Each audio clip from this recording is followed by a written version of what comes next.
morning sunshine, wipe the tears from your face. Well, I would love to hear you whisper words devoid of fear.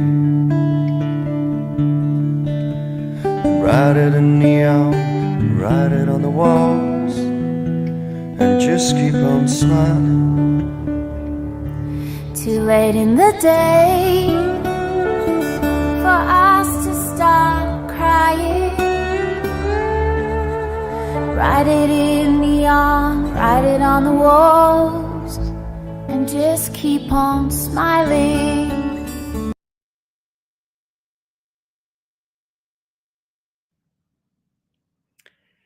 Good morning, good afternoon, good evening, and welcome everybody to BlockTune Music, episode 4, where we are going to be featuring the lovely Laurie Levine.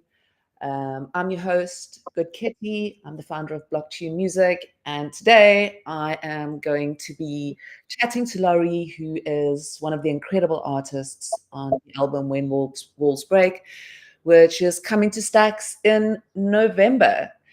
It's releasing on the 19th of November on a brand new platform called Gated. And we are releasing it through BlockTune Music. So BlockTune is dedicated to pioneering a new way to release and experience music on Stax. And it really was developed to empower musicians to be able to maintain control over their work while building kind of deeper connections with their fans. And today we're here to celebrate this release. Features 8 artists and 8 musicians. The musicians all wrote and recorded original tracks specifically for this album, specifically for the Stax community, and every one of the tracks has been paired with an artwork that was inspired by the music. So something to really look forward to, a collaboration between musicians and artists, and it is available exclusively to Stax through Gated, as I've mentioned before, so you won't find it anywhere else. Talking about Gated, we have blurred the artworks on the platform at the moment, but they're going to be revealed on Mint Day, which, as I said, is the 19th of November. I'm going to keep saying it so you don't forget. You can, however, preview 30-second clips of the tracks if you head over to gated.so right now. And those are little sneak previews for you. It is a sneak preview of what to expect from the platform. You'll be able to purchase the album track by track, as you can see there. Or you can buy the whole album in one click. And if you do decide to purchase the full album, you're going to receive a very special artwork created by Ruth Swanepoel. So very exciting stuff. Let's move a little further into the show. I'm just going to talk a little bit about Stax before we go on, but I just want to say a huge thank you to Nick of Bitcoin Live DB. He's behind the scenes. He's making the show look beautiful while we sound fantastic. So thank you to Nick, Bitcoin Live DB. You guys are amazing. Okay, so let's just quickly, before we chat to Laurie, and I'm sorry for this long intro, but I just want to move through all of those things so we can really get in depth with our chat with Laurie. So for those of you who are new to Stax, it's a Bitcoin layer 2 blockchain, which adds or enables scalability and smart contracts to Bitcoin. And that allows creators to build on the world's most secure blockchain to get to really get the best out of Bitcoin for Stax. To get started, you need to download a Leather wallet.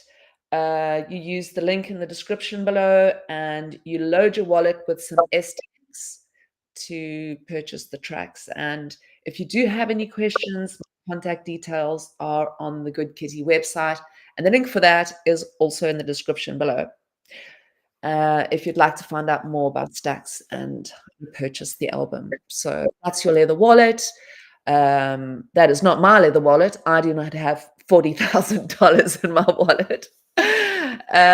But yes, that is your leather wallet. You're going to download it. You're going to load it up with a couple of stacks, and you are going to be able to purchase the album. Laurie, we seem to have lost you on screen. I don't know if. Oh, there you are. There is the beautiful Laurie. Hi. Right. Hi, welcome to Hi. the show. It's so awesome to have you here. Thank you for setting aside your Saturday afternoon to be with us here. It's lovely to be here. I just want to mention before we kick off, I'm sorry, Laurie, that we will be giving you guys shout outs. So please make sure to drop any comments in the live feed. It's always amazing to know what you think. It's always amazing to know that you're there. If you have any questions about the album, about BlockTune, about Stacks, or if you have a question for Laurie, we're going to be answering as many as we can. So let's kick it off. Laurie Levine, one of the 8 remarkable musicians featured on the album When Walls Break. A little bit about Laurie. She's known for her very distinctive voice. She blends a kind of folky, soulful storytelling vibe to her music. And we're just going to chat a little bit to her very, very casually about her journey, her contributions to When Walls Break. The track is called Grey. So very excited about that. And please stay tuned until the end of the show because we have a very special treat for you. Laurie is going to be performing the single live for the first time. And the best part is that you get a very special sneak preview to the track. So, right, I'm finished with all my chitter chatter. Welcome, Laurie. Welcome. It is so good to have you here. Do you want to tell us where are you in the world? Hi, lovely to be here, firstly, and I'm so excited to be part of this project. So yeah, it's a real honor to be among these wonderful artists in this new exciting platform. I'm in Cape Town. I'm from Johannesburg, but I moved to Cape Town about 4.5 years ago. Cape Town, South Africa, that is. So I have a fellow Cape Townian chatting with us today. So very exciting. Great. Yeah, you just mentioned the track on the album, but before we get to that, I really want to kind of go back to sharing some of your earliest memories with music. I understand your parents' vinyl collection your parents had the most incredible vinyl collection. Simon and Garfunkel, Joni Mitchell, and what I understand is that kind of helped inspire your path. So, do you want to talk about how these early moments contributed to your decision to pursue music as a career, and if you always knew that you'd be a musician? When did that happen? Um, that happened at quite a late date. I think, my parents used to enjoy their music and play vinyls on the weekend, and they had a big folk collection. But alongside that, I was kind of noticing that I just love to open my mouth and sing. So I'd find these wonderful reverby spaces like garages, and I just loved to hear my voice filling a space. And also, once I joined primary school, I always wanted to be in the school choir. It was just something that was always a part of me. And as time went on, it sort of became more and more entrenched. And when I think I was about 14 or 15, my sister had started guitar lessons. So I wanted to copy it. It was my big sister, and I wanted to copy everything she did. But of course, it really ended up resonating with me. And very soon after, I had this guitar teacher, Pravesh, and he taught us cover songs. But very soon after, I actually just started putting chords together myself and I just had this ability to write songs, which I had no idea I was able to do. Yeah. That's so incredible. I'm always struck by how, like, people find this special gift that they have. I mean, I say it constantly, like musicians, artists, they kind of capture what humanity is. They give us these little snapshots into our human evidence, you know, and Mm, how it just it I hear it so often from musicians and artists how it just happens. You can't almost force it. mm-mm. No, Um, you're kind of born with it, or it usually develops at quite a young age, and then you just find yourself returning to it over and over. do you enjoy writing songs? Like, is it I a love it. or a Mm. stressful? I always think if I had to write songs, I'd be so stressed. Obviously, because I can't, so that would be awkward. But does it?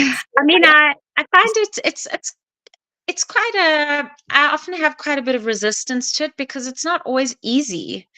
I think when I was younger, it used to come a lot easier, and I just wrote a lot more. And I think as you get older, you become a little more inhibited. And if you're not doing it all the time, then when you do it, it's kind of like quite a scary thing, having this blank page in front of you and not knowing what's going to happen.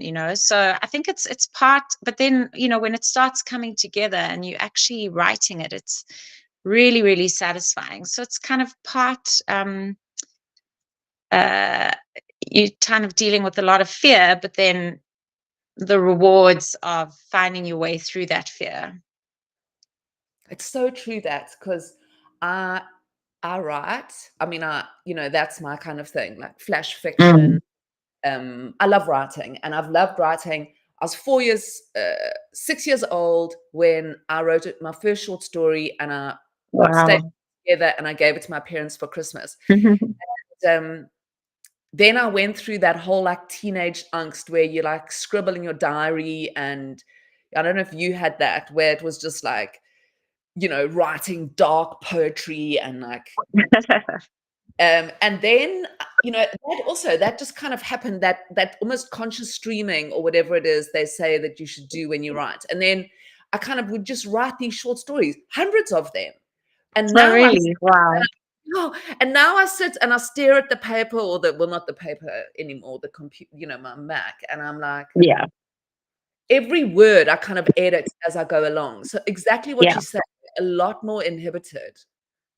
Yeah, I think our critical voices sharpen as we get older, and we become a little less free with it. That doesn't mean we have to be, but I think it takes a lot of work and dedication to move out of that critical space. So yeah, I mean, it comes and goes, and sometimes I'm sure with you as well, you'll just sit down and it will happen, without too much effort. So there's always that little gift. But I know even like very established, um, very well respected musicians around the world, it's hard. It's a craft, and you've got to keep working on it. Yeah, well, a lot of singers don't even write their own songs. They Yeah, can sing, that's true. they write their own songs. I mean, that's like a huge industry, Yeah, songwriting, absolutely. you know. Absolutely. Yeah, it's massive. Yeah, very interesting. Did you have an angsty teenage diary, or were you not like an angsty teenager? I was a very angsty teenager. I feel like I'm an angsty adult, but I didn't express myself through a journal. That just wasn't my way. It was through songs mostly. I still struggle with journal writing, although I'm trying to do, that practice they call morning pages, from the famous author, and I'm trying to do that a little more, just as a little morning purge. But yeah, I was never a journal writer, surprisingly, but very angsty nonetheless. That's so funny. On to more serious stuff, correct, as I usually do. Okay, so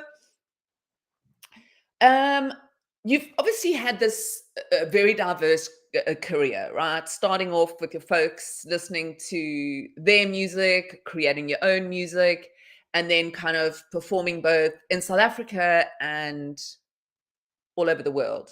Okay. Now, I mean, throughout this whole thing, I mean, I know this is a hard question, but do you want to tell us like a particularly like what your highlight was, what or one or two highlights of this amazing career you've had? I mean, I know you had this beautiful moment early in your career opening for Rodriguez, and you've, like I said, performed all over the world. So I'd like to know a little bit about that. Like, um, 'cause Sure. yeah, Yeah, I mean, that was a really magical moment. Look, it was a big moment. So obviously for that reason, that it was on a big stage and in another country, and I was still it was still fairly early in my career. But I think what made it even more magical was that I kind of put together a band there, and I used some session musicians, and we literally had like 2 rehearsals, because, to get from one place to the next in London is really difficult, and I wasn't paying them a big amount. So there was space for 2 rehearsals. I had sent them the songs, and it just the way that it came together was incredibly magical, and the way that the audience connected with the set, because, um, you just don't know what to expect when you're working with musicians you've never played with before. And it was just like we all kind of tapped into the language of these songs and into the world of these songs and made them come to life miraculously in a very short space of time. And then it was just really thrilling, that process. And then obviously being on this wonderful stage and meeting the legend, Rodriguez, was yeah. incredible. Tell everyone about like because Rodriguez has like kind of a mystical story. Why don't we digress a little bit? Because I think South Africans watching this will feel the good vibes and remember that sort of story, which was quite insane. And then anybody who hasn't, there was a movie, right? Yeah, Searching Searching for for Sugar Sugar Man. Man. Yeah, Right. Yeah. I mean, and when I opened for him, I think it was not long after he had kind of been rediscovered, because he disappeared for all of those years. He was a construction worker, as far as I understand, in the States. And then he kind of re-entered the world of performance through, a local guy in Cape Town who was very passionate about him. Um, so I kind of met him as he was sort of coming out of hiding, so to speak. Um, and there was definitely this mystical air about him. He was incredibly charming and mysterious, and yeah, it was nice to just kind of, feel like, I was slipping into this mystery myself for a very Mhm. brief moment. Yeah, that is very magical. Mm. I Yeah. yeah, I remember growing up with that cassette tape because all we had was I mean, we all passed around, I shouldn't say this, but pirated cassette tapes really Yeah. of this thing. Yeah, It became this we all phenomenon did it. in South Africa, and I Yeah. don't think you even knew. Yeah. No, Yeah, what it was such a it's crazy story. I mean, that just doesn't happen these days, you no, know. social media. It If never you're going to become a phenomenon, then you're going sort of viral, but then the next person becomes viral and you have slipped, into obscurity again or something like that. Not necessarily, but yeah. The average yeah. 15 seconds of fame or the average swipe up, the average now it's the average time to swipe up. Yeah, exactly. Exactly. So it was kind of a different time where we had these great figures, and he was one of them. It's like Yeah, iconic figures who shaped a culture or a time. yeah. Tell me about um I mean, we spoke a bit about songwriting and it came easy. Where's your inspiration come from? I want to talk because we're going to move into talking about your most recent release, Dunes. But I just want to talk a little bit about, because it had been how many? I mean, it was 2017 and then 2022, right? So a fair amount, 5 years between those. Yeah. Yeah, it was quite a bit of time. And the funny thing is I have so many songs from that period that have never been recorded. Um it just I think, yeah, for some reason I didn't end up releasing anything. Look, as I think as an artist, it's really challenging when you're an independent artist. To record stuff because it's expensive. You have to go into a studio and pay for the studio. You have to pay a mixing engineer, mastering, all these things. And so, yeah, and it's quite a big also commitment of time to get it right. And I went in kind of some other directions over that time. But and then when I released Dunes in 2022, I had spent a couple of years exploring producing myself. And Dunes was my first release that I kind of mostly produced myself with a little bit of help from friends and got some help with the mixing. But um, yeah, so it marked quite a big moment for me in my life when I did release it. But many songs have slipped between the cracks from that time because they never were released. It's crazy that how many, if you kind of go through the catalog of songs that you've written compared to the songs that you've recorded, it's Yeah. quite, I mean, it's crazy if you think about it, like how many, potentially hundreds of songs just sit in a drawer somewhere, you know? Yep, the vault, as my friend Jack Thomas likes to say, the vault. There is, and even now, like between 2022 and now, there's a lot. And in fact, Grey was one of those songs. I'm not sure. I was trying to work out exactly when I wrote it, but it was somewhere between the time of moving to Cape Town and now. And there's quite a few where I just kind of wrote these songs and I haven't released them yet. Yeah, so it's really nice to be bringing one of them to life. I know, very, very exciting. I love this track so much.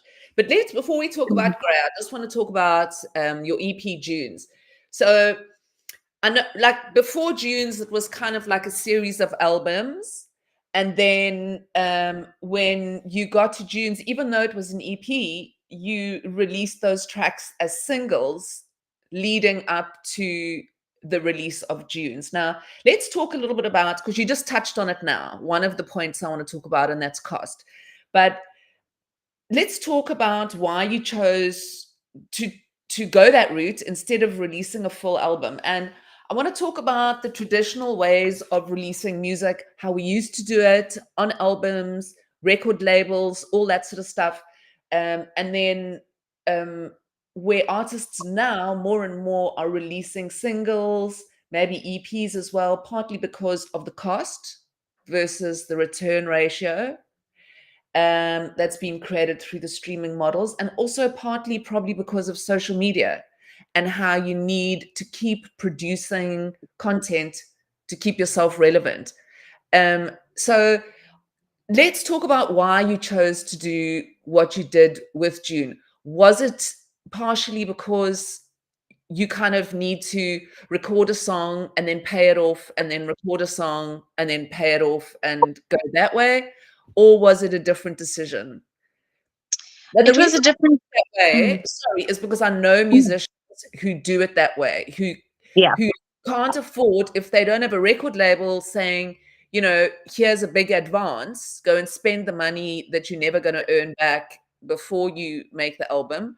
Or these days with streaming and being independent, you kind of, it takes you a couple of months to possibly pay a song off, and then, so yeah, I just wondered if that was the case. Yeah.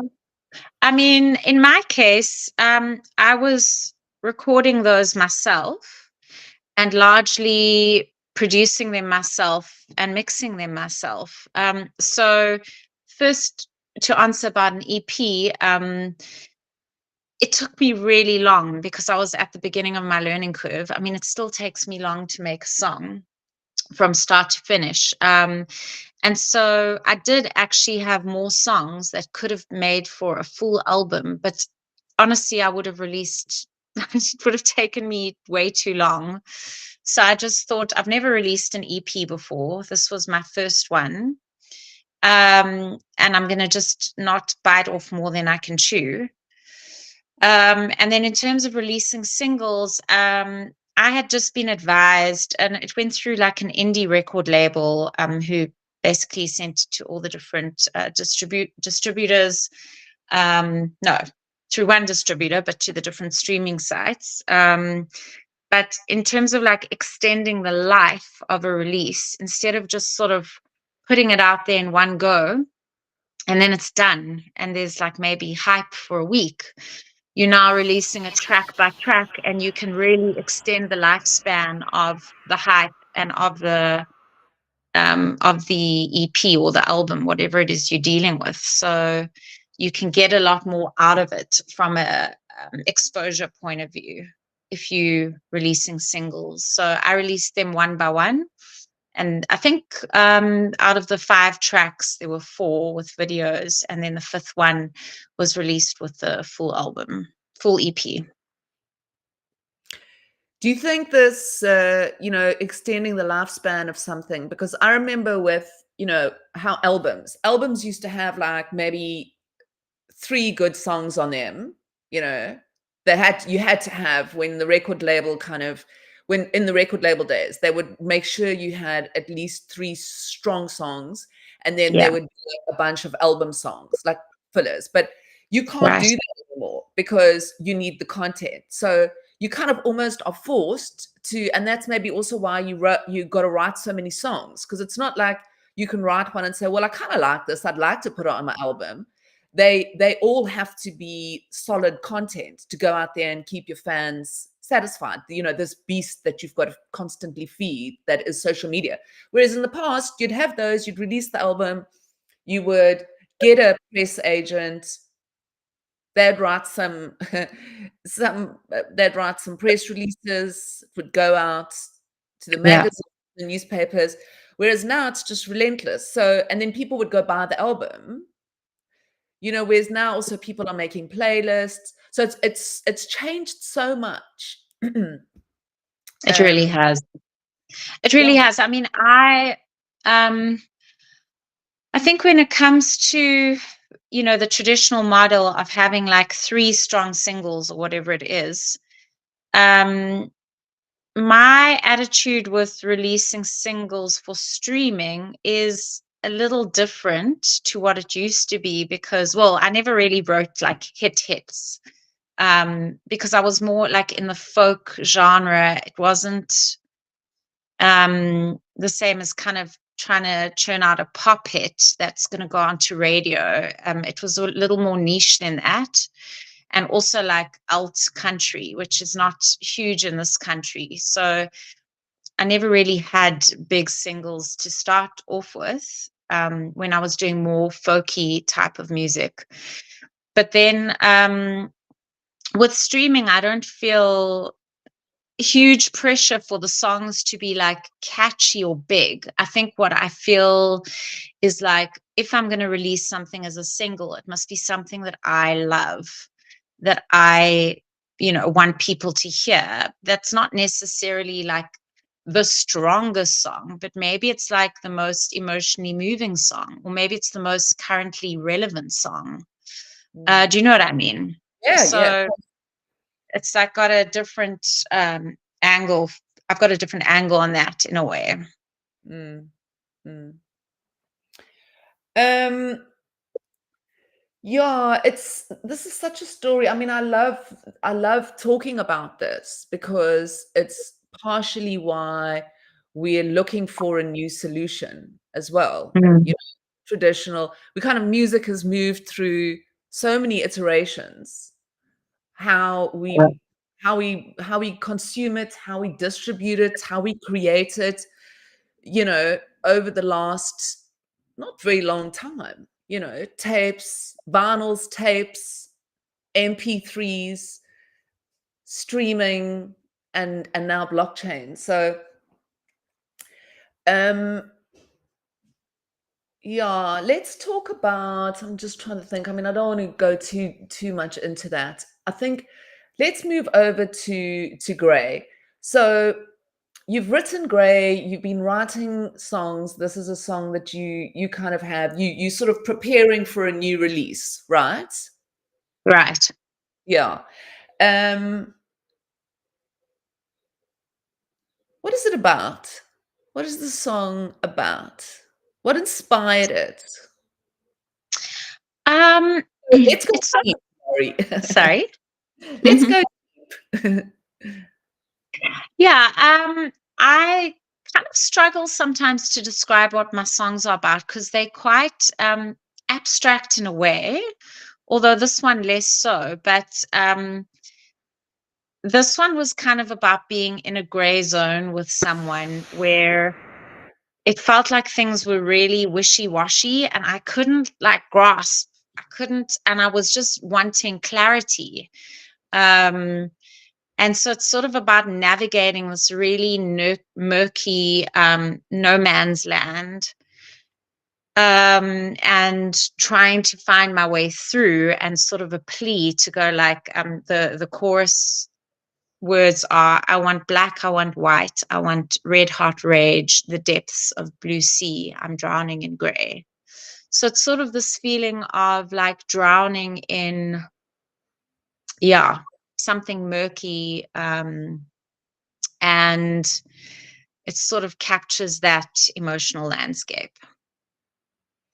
And does that help you work through your emotions and help you figure out what to do with life? Is that how you kind of work through things? And Yeah, I think it does help. I think it helps. It doesn't necessarily bring the clarity, but it enables me to see like, oh, this gray zone is not feeling good, and this is why, and this is what it feels like, and this is what it sounds like. And that's helpful because then I can say, this is not a good space that I want to be in, or so it helps me like look at the situation from above or from a different place, and then just kind of put a sound to it, which is a really glorious feeling. Like when you go like, oh, this is like my story around this feeling and this experience. And then that, um, as I said, doesn't necessarily bring clarity, but it might bring a feeling. It's like therapeutic. It brings a feeling of like expression and hearing myself in that space, if that makes sense. yeah. When you songwrite, do you write the lyrics first or the melody? I generally write the like the guitar part first, if it's guitar I'm working with, which it largely has been.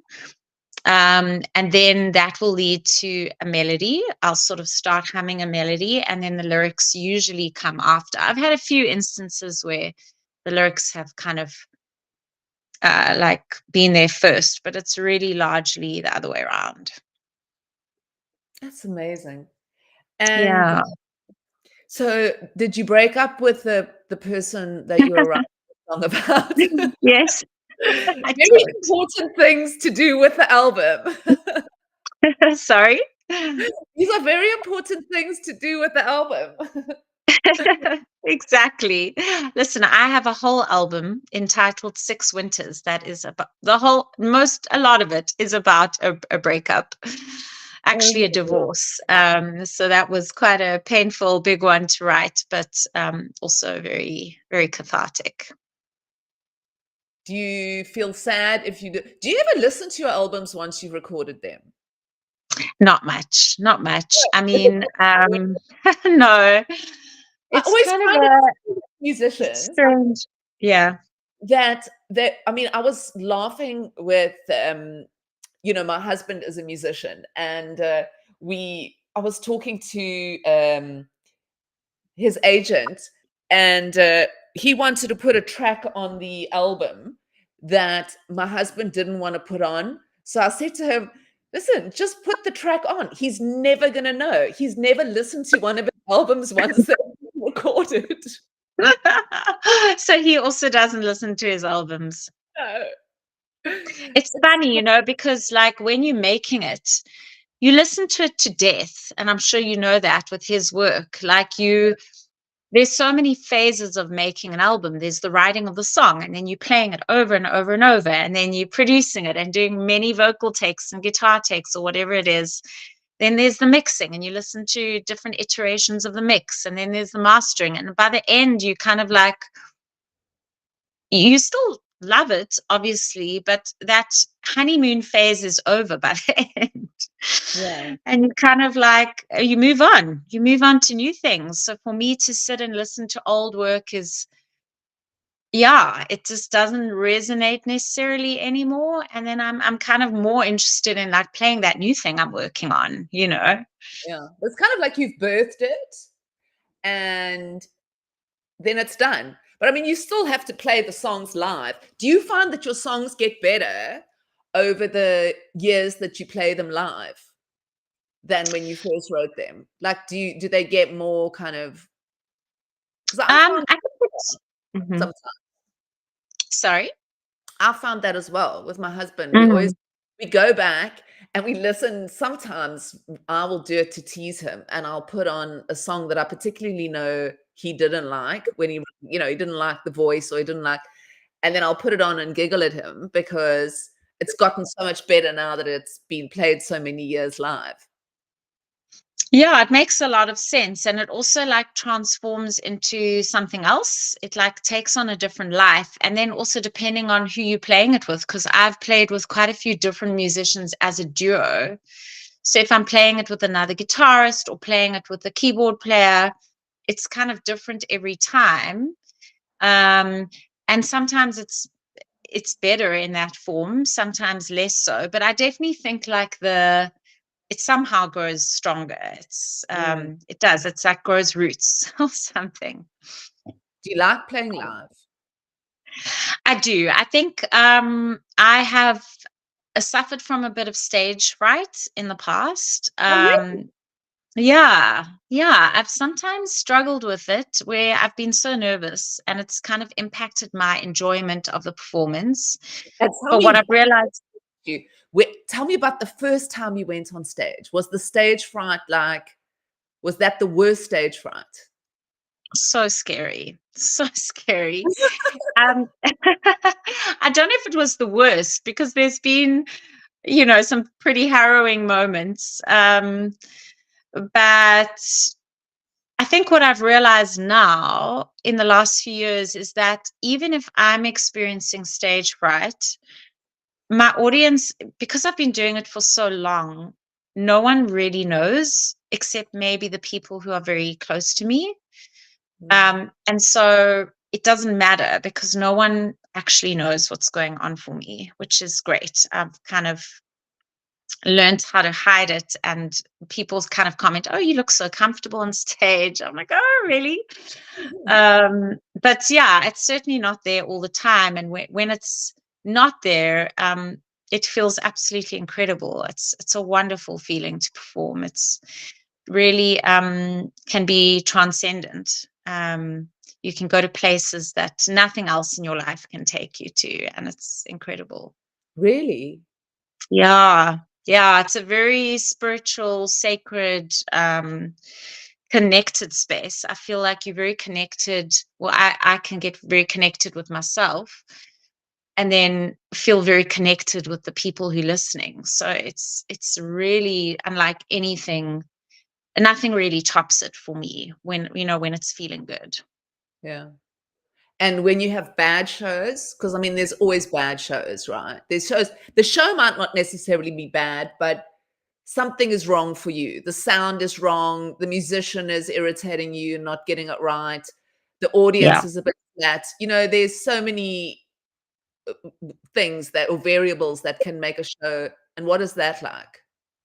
Terrible. That's hard. It's hard. I mean, I think the main thing I've struggled with is sound in this country. In South Africa, the sound is often not ideal. And that can really, it's such a big, it's like the third or fourth or fifth band member.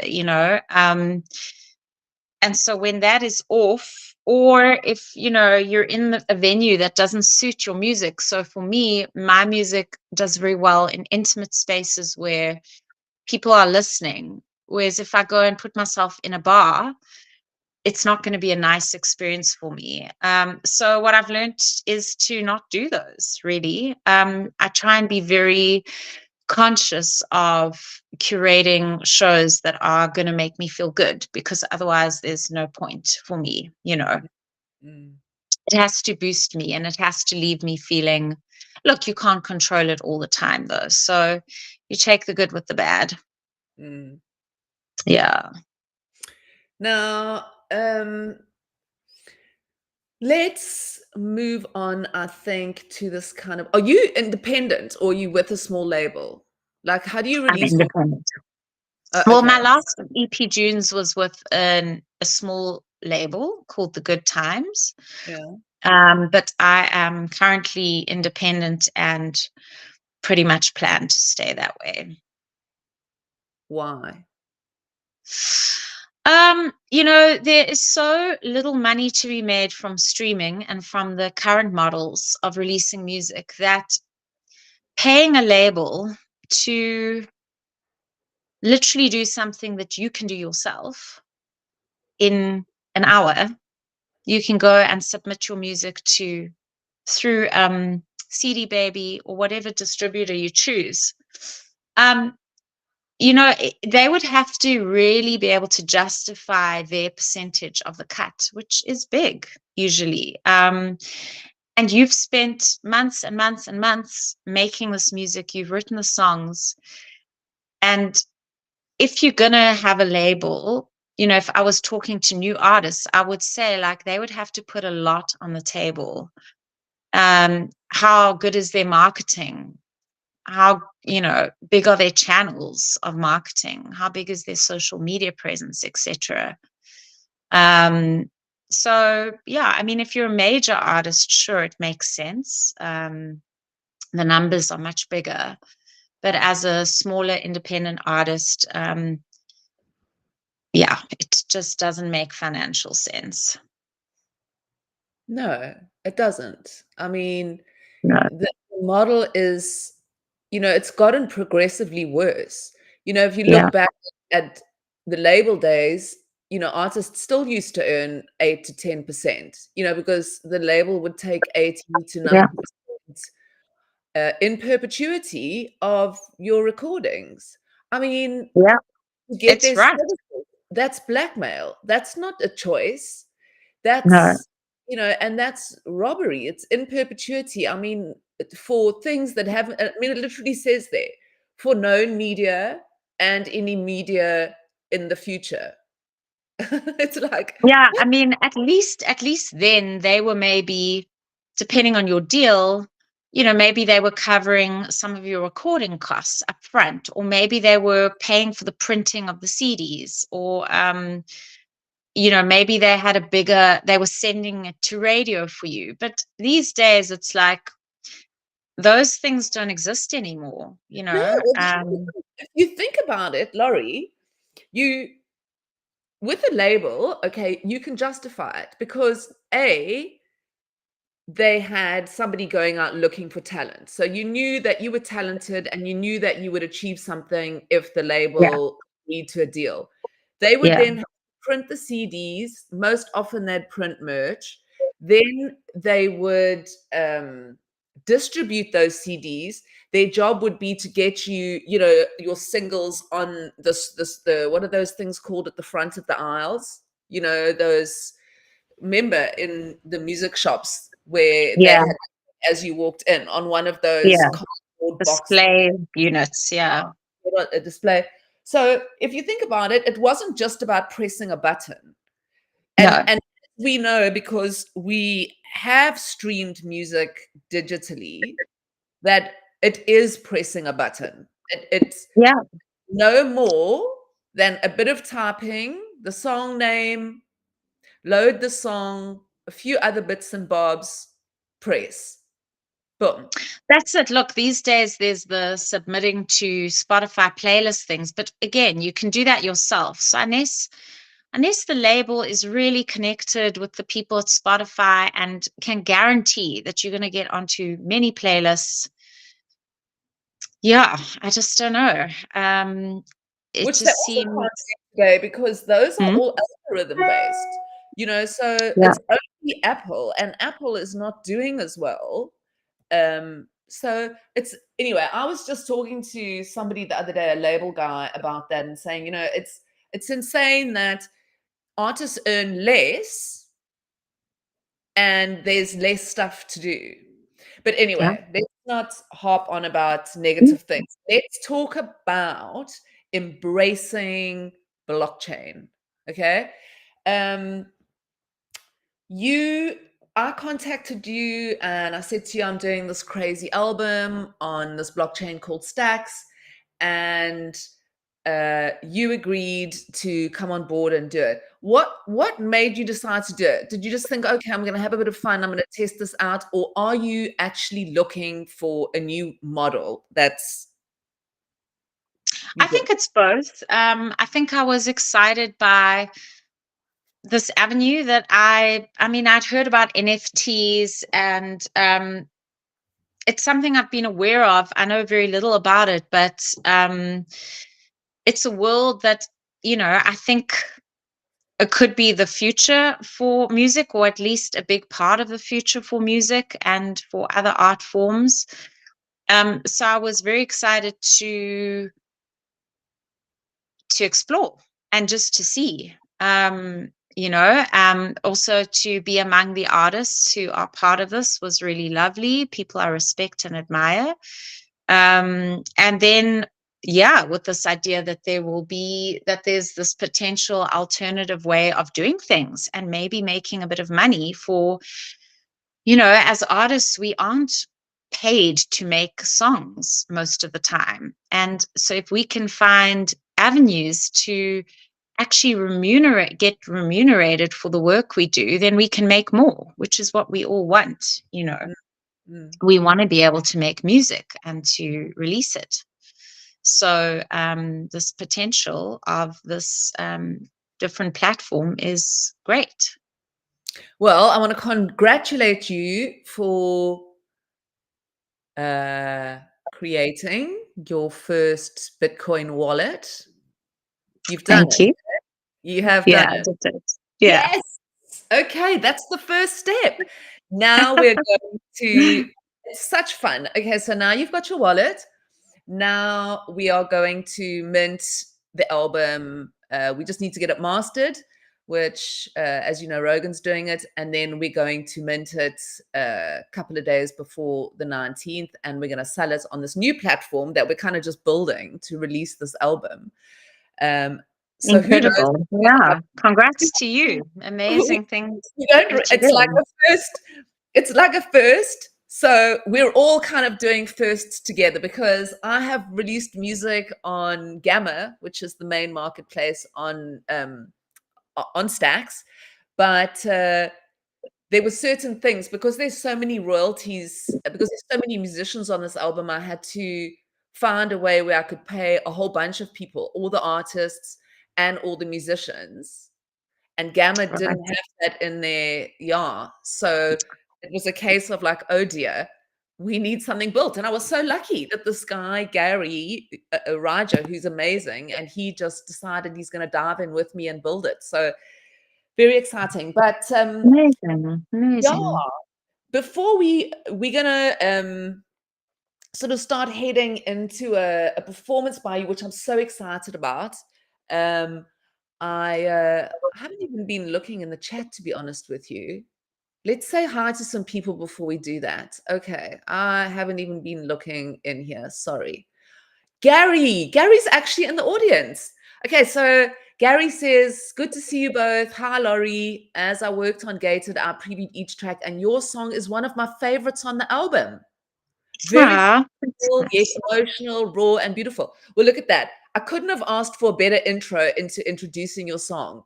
Gary, you're a hi, Gary. Nicholas says journaling is great. It also helps your discipline. That's very, very true. And I do need disciplining. So do I. Yeah. So I think I can't move. I don't know. I've pressed a button now. So, oh, there we go. There we go. Oh, there's lots of comments. Okay, let's see. Let's see. Nicholas is loving the interview. Okay, our future's in our hands. We need to grab it with both hands. Yes. All right. So some lovely comments there. Thanks, guys, for being here and for your lovely comments. We appreciate it. Okay, so now we are going to move into the very special part of the show. Laurie's gonna play us something. Before you head off and do that, Laurie, I just want to ask you, once you finished with Gray and this project that you're doing with me, have you got anything else planned? Give us a little bit about the future, past blocked. I mean, are you interested into maybe if this works out to do a little bit more? Have you got any albums planned? Yeah, I would absolutely be interested in doing more. I have got a million songs I want to record I'd like to develop a new project next year, which won't go under my name, like a band project, because I've wanted to do that for years. And it's going to be entirely different to anything I've made before. So I'm very, very excited. And I just need to carve out some time to work on the material. I am also I'm a composer and a producer, and I am currently composing library music for Mama Dance, which is an African music library. I've just completed my first music library album for them. And so I plan to continue composing and eventually, hopefully, be composing for film a little bit and do some sync stuff. So yeah, that alongside bringing my own songs to life and then getting something live going, because I haven't been that active on the live front and I miss it a lot. So that's where I'm headed. Okay, well, very cool. Excited. I look forward to coming and watching you um, perform live again. So Awesome. yeah, Yeah, that would be I will wonderful. be there. But now we're going to actually do a live online song. So Laurie's Wonderful. set herself up, Quicks, and then I'm just going to remind you all a little bit more while Laurie's doing that. So I think, Nick, we can just pop a slide up, and then Laurie can get herself ready. So yeah, BlockTune music. We are really just a portal for artists to kind of get into the music industry, the blockchain music industry. As you can see, there's a website there. You can head over to goodkitty.xyz and everything will be there for you. There's even a button if you want to submit music. You can submit tracks, and we're looking for music for Gated. So please pop over and have a look. Those are all the artists that are on the album, all the musicians. There's 8 musicians, 8 original tracks. And then if you have a look, we've got some really OG Stax artists. We've got Ronan from Nonish. We've got Chemical X from This Is Number One. We've got Carol Levy. We've got Grace High. We've got The Artist from The Guests. We've got Teflon Musk, one of my favorite people. And we've got Vandal from Project Indigo. So some super awesome art. That is actually not the art. Those are just little sort of tasters of what their art looks like. So their art isn't going to be, that's going to be a surprise once we've sold out. So yeah. And then there's obviously, like I said, the album cover, which is a total surprise, and that's going to be done by Reese. But anyway, let's move on to the best part of the show. Here's Laurie. She is going to introduce the track to us, and we're going to hear it for the first time. Very exciting. All right. So I'm using my loop station if anyone's interested, so I can play a few different guitar parts. And this is actually how I go about writing a lot of the parts for my productions, is looping and finding parts. But here we go.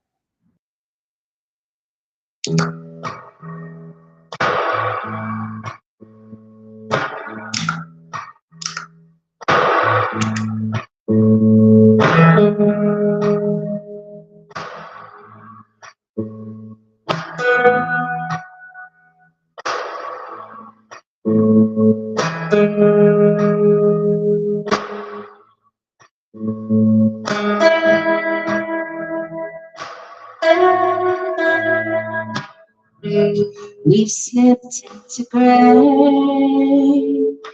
where the lines are fade, where the truth fades, and there's nothing to hold on to, so we wait. The edges are frayed, and reasons escape. I want black on white, I want red on rage. The depths are see through, I'm drowning in gray. Drowning in gray.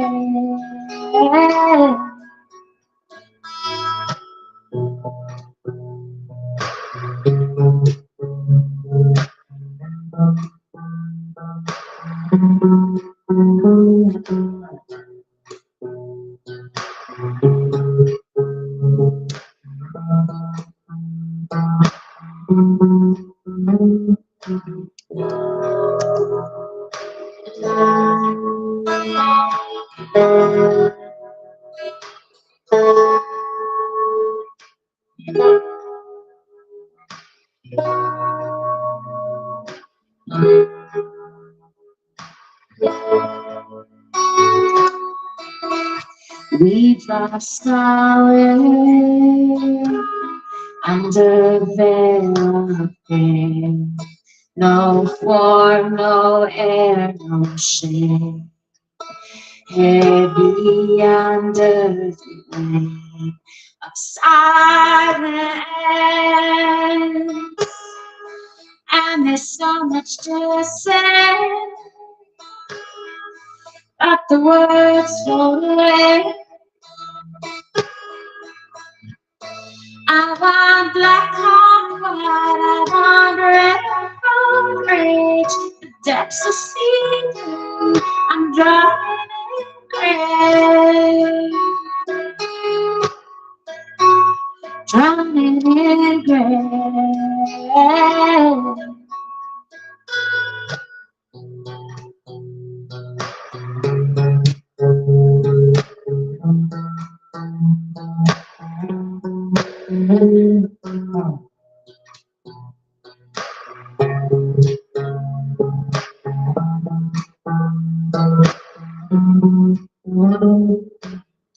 Can't see beyond, the mist is thick, my eyes glaze over, start to slip into a dream. No sharp relief, no silhouette, the edges bleed. I want to grasp, I want to hold something I can touch, something I can know. I need walls, I need black and white, I need the dark pushing up against the light. I want black and white, I want red or rage. The depths are see-through, I'm drowning in gray. I want black and white, I want red great. The depths are see through. I'm drowning in rain. Drowning in grain. Drowning in grain. Drowning in grain. Drowning in grain. Drowning in grain.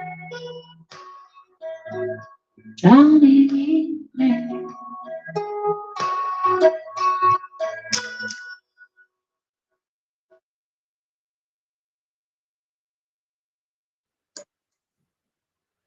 Oh my God, that was so amazing, Laurie. Thank Uh, you. yeah, we had somebody say angelic, and that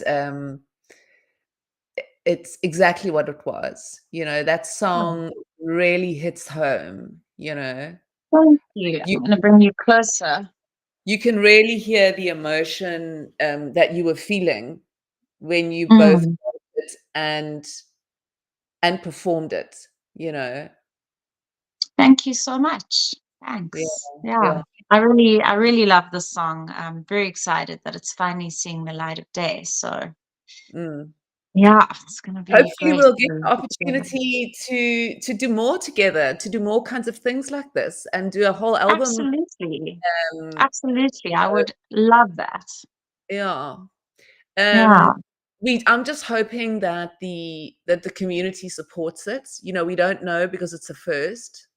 Mm. The platform is brand new. It's the first album to go on the platform. The platform, and I mean, Gary, it would be so nice if you could speak more to this, but it's going to be developed as we go along. So this is Right. kind of the first iteration of it with the first album on it. Well, it's So really special to be part of the first one, yeah, but we just Very, hope very the special. community kind of embraces it, you know. Um, Absolutely. yeah, but And either way, it's just yeah, whatever happens with it, and it's a new platform, but it's so great to be part of something that's being spearheaded, um, yeah. so that hopefully in future there can be more opportunities and create like a different way of doing things. Yeah, well, that's the thing, this is so important for music, more so than for many other use cases, because this immediately, I mean, if you look at how publishing is, it's really partially the whole industry is a shit show, how they track the music. And, half the time I just wonder if it's, even with your live music shows, how many people actually fill those forms in? How many shows just get lost in the ether? So this kind Mm, of way of recording your song, it's so much more than an audio piece. It's a mm, contract, and that gives you copyright, that gives you tracing, publishing. It's all in one place, and it's attached yeah, to the song. Um, amazing. yeah, and it allows your audience to communicate with you on this very close level. It allows you to send, to do merch through these platforms. So kind of Mm, brings everything into one place. And mm, hopefully you'll have a wallet inside there as well to just make it even easier. So look, um, whatever happens, it is an exciting move forward. And I really think that music has proven in the past that it it flies through new technology unabashedly. yeah, absolutely, So, absolutely. okay, so we've neared the end of the interview. It's on the hour, and so we're just going to wind it down. Do you have any final comments, Laurie? We've kind of really spoken about so much, but is there anything I've missed out for you that you feel like you wanted to share? No, I think we've covered quite a bit. There's nothing that comes to mind. Cool. Yeah, it was Yeah. a good long Yeah, chat. I Remember loved it. you saying at the beginning, like, oh, I don't know if I can talk for so much. Trust me, with me, we can chatter, chatter, chatter. And it's nice to know you as well. So Yeah, I really didn't know how I was going to fill so much time, but I had such a lovely time. It flew by. yeah, So oh, that's thanks for that. lovely. Yeah, it's a And pleasure. thanks for inviting me to be part of it. Yeah, very, very honored. Well, I've been such a fan of yours, Laurie. I love your voice so much. And I really like this track as well. You Thank know, you. it's Thank you. I feel it, you know, Yeah. and I find myself singing it, you know, because I listened when I was creating the track listing. You know what it's like. I had to listen to the songs like over and over and then move them around. I mean, you know what that job is. You don't just Yeah. like take the songs and it's not like a lucky package. You just like throw them all. No. Um, so I listened to them a lot and I found myself afterwards kind of really, you know, it was like an earworm for me. So Oh, that's good. yeah, so I'm That's really good to excited hear. for people. Yeah. So, all right. Well, that's great. Thank you to Nick, behind the scenes, Bitcoin Live DB. An incredible job by Nick. And Nick is going to be producing all of the shows. We've got one every weekend. We've got some live music for you.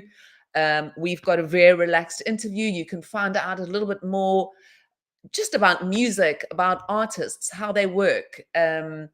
So we sort of deep diving with musicians each week. As I said, there's going to be a performance, and it's all leading up to, as Laurie and myself were talking about, the release of When Walls Break, which is coming out on the 19th of November. It's exclusive to Stax and it's been recorded exclusively for the Stax audience, and it's going to be coming out on a platform called Gated that Gary Raja is busy building. So you've seen the link for Leather Wallet. It's down in the comments. Please download yourself a Leather Wallet if you don't already have one, and then you're going to need a couple of stacks to purchase the album when mint time comes. My DMs are always open. Please reach out to me if you've got any questions. Find me on Twitter. Find me on the Good Kitty website. Even reach out to Laurie on her social media platforms, and she can teach you about Bitcoin. Right. I'll leave that to you. You can do the teaching. You can give that But back. I would like to learn more. I would like to learn more. Yeah, well, you know what I think? I think I must also do a series of teaching you guys, you know, and For you guys sure. asking like really cool questions that, you know, because for someone like me who's been in it for so long, you know, I just start speaking and people glaze over because I'm like 6 steps ahead of what I should be saying to make you, you know, because when I say Stacks is a L2 on Bitcoin, that makes it more scalable. I mean, that's just like, When I got your email, your first email where you approached me about the album, I kind of read through it and I was like, what is this? What is this language? This is I felt like there was an alien speaking to me. but I'm Um, you know, my goal is to make it very user friendly for people who've never done it before, you know, yeah, and we're going to start preparing that sort of content as well as we move closer to the release. Also, just for you to share with your fans in case they want to find out what it's like and adventure into the unknown, you know. yeah, But for anyway, sure. Laurie, thank you so very much. Thank you. Thank Yeah, you. I can't wait for the album to come out. I'm so grateful that you took the time out to join us today to perform the song live. As I said, thanks to Bitcoin Live, and for everybody for tuning in, for your comments, for watching the show, and hopefully for supporting this new project that we're bringing to Stacks. So I'm thanking you ahead for that because I know you will. So don't forget to follow us, BlockTune Music. There's some other folks to follow in the link below. And I'll see you guys next week. We have another artist next week, some more live music then. Spread the word. Thank you very much. Thank you so much, Laurie. Take care. Have a beautiful day. Thanks. Bye. Thanks, everyone. Cheers. Okay. Bye. Bye. Tint to gray, where the lines are faint, where the truth evades. What we bring from Africa, let it flow, let it flow. So much space. I'm struggling to find a reason. Another song, if it's only an illusion. I'm wondering, I so bewildered. It's you, make it alright.